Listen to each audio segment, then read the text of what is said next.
आप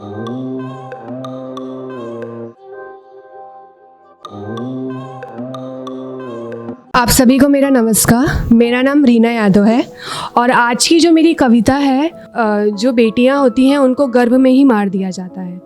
तो माता पिता उसके एक रीज़न दे रहे हैं कि हमारे पास एक वैलिड रीज़न है करके कि हम तुम्हें ये बाहर की ज़िंदगी नहीं दिखाना चाहते, इसलिए हम तुम्हें गर्भ में ही मार देते हैं। तो वो है 9 महीनों का सफ़र कुछ हफ्तों में ख़त्म कर दिया जाता है।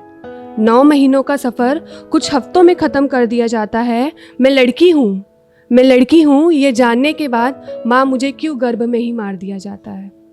जब पता ना था मैं लड़की हूँ, लड़का समझ के कितना खुश हुआ जाता था माँ। मेरे लड़की होने का डर अभी से क्यों खाया जाता है माँ। मैं कह देती समाज को अपने आप को, क्या बेटी होना पाप है क्या। मेरे बड़े होने का डर अभी से क्यों दिखलाया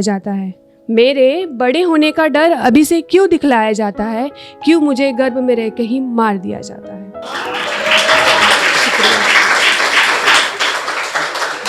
तो वो कुछ वार्तालाप होते हैं उनके माता पिता के बीच में, तो वो इन शब्दों के ज़रिए मैं कहना चाह रही हूँ। कभी दहेज के नाम पे तुझे तड़पाया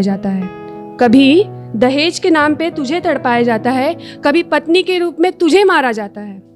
एक गरीब बाप बेटी की शादी के नाम से सहमा सा रहता है। कहीं ये सब का डर ना भी रहे तो बेटी, ये दरिंदे तेरा जिस्म पाने की चाह में, कभी निर्भया, कभी अर्शिफा, तो कभी प्रियंका रेड्डी जैसी होनहार बेटी को जिंदा लाश बना दिया जाता है। उन दरिंदों के हाथ ना लगे बेटी तू, इसलिए तुझे गर्भ में ही मार दिया जाता है। शुक्रिया।